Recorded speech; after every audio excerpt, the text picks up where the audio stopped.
How to create a public Snapchat story. Hey everyone, welcome back to the channel.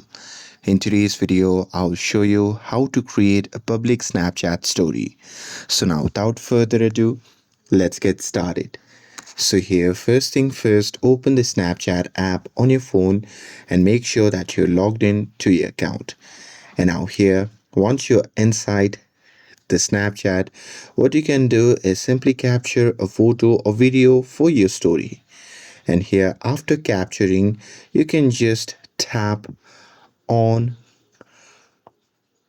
stories option at the bottom center, and after that,